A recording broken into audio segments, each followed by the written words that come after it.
Hey guys, welcome to a new video on the Blue Abroad YouTube channel. In today's video, I want to address some of the reports around our new CEO and also open up the discussion around our new president, because in 12 months from now, hopefully less than 12 months, we will find out who will take over in two of the most important posts at the club. So firstly, Luke Sayers, we know he was granted the extension for his presidency by 12 months. We voted him in the AGM in February of 2024. We remember that. Brian Cook, another one who will be ending at the end of 2024 and completing his 3-year term. And it's not something that I'm too concerned about in this moment, but it's definitely something I'm concerned about and I'm going to be concerned about in probably 6 to 8 months, because these are two men who have come to the club. One has elevated from his board position to president, and one has come from another club who have brought with them some stability. And we have seen something resembling a pulse of success, particularly since the two of them took over in their posts. And firstly, we'll start with Brian Cook. So there have been a number of reports. The first one was by Sam McClure in an article in The Age on the 14th of August, 2024. And in that article, he said that Carlton had approached former Essendon boss Xavier Campbell about being the club's next chief executive officer. Now, this talk opened up and then it quietened down pretty quickly, and it was almost put to bed, really. So there's that. And then today we got the report from Jake Niall at The Age, who has reported that Carlton have sounded out Collingwood's premiership-winning ex-football boss Graham Wright about potentially taking over as chief executive from Brian Cook in an orderly handover. So under the potential succession plan, Wright would join the Blues in a senior role and work under Cook, the game's longest-serving and most decorated club chief executive, until later next year when Wright would take over as CEO. Now, at this stage, it's just very early reports. Nothing is in concrete. But the reality is we are sounding out potential candidates to be the next CEO. And so I want to report that. And then I want to ask you, do you know of any CEOs who would fit the bill to be our next CEO? In my mind, I don't know enough about the role of a CEO to have too strong an opinion. I've met a couple in my time. Most of them operate at a really high level. Of course they do. They're CEOs of football clubs.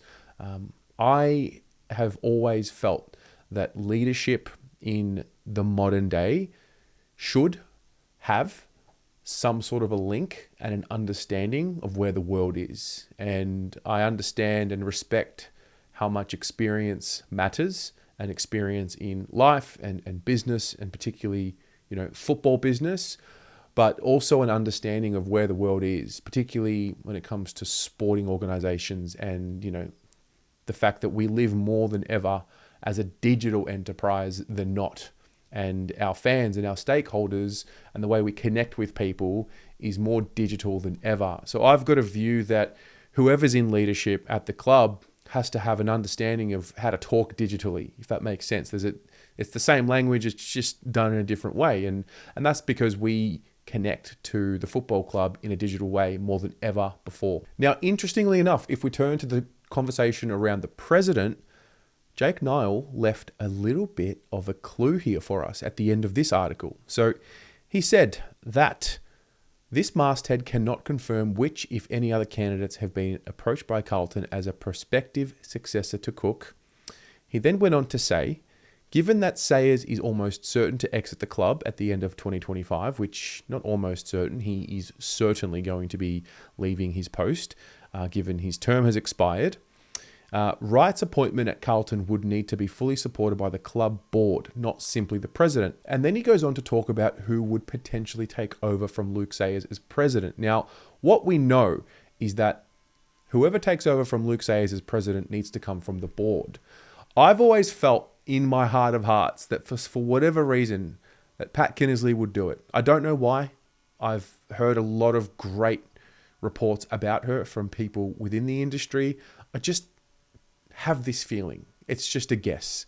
But Jake Nile reported here that board member Rob Priestley is viewed as the prime candidate to take over from Sayers.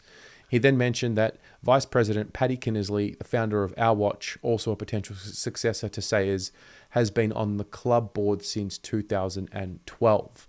So that bodes well for Paddy Kinnersley because she's been there for a while, but it also means that she won't be able to have as long a term. It'll be similar to Luke Sayers, who was on the board for a while, yet wasn't able to do his role for longer than a couple of years that he did because ultimately, based on the club's constitution, he needed to leave his post.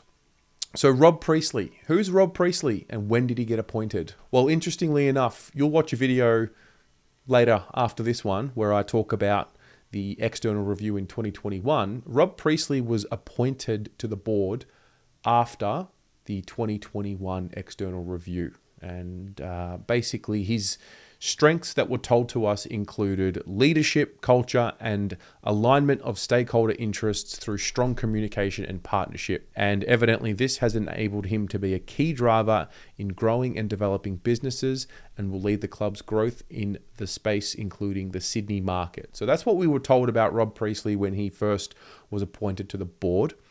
I don't know who it's going to be. Who do you think it's going to be is what I'm curious to know.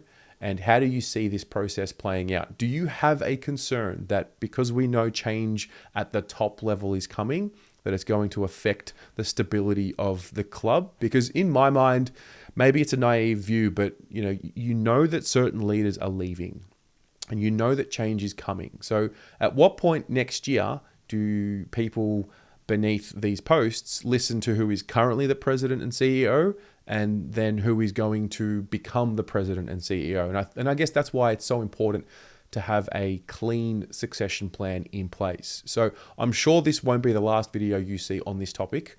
We'll definitely have more updates as they come, but bookmark this because in 12 months time, we'll definitely have the answers as to who's taking over. Chat to you in the comments. Go from there.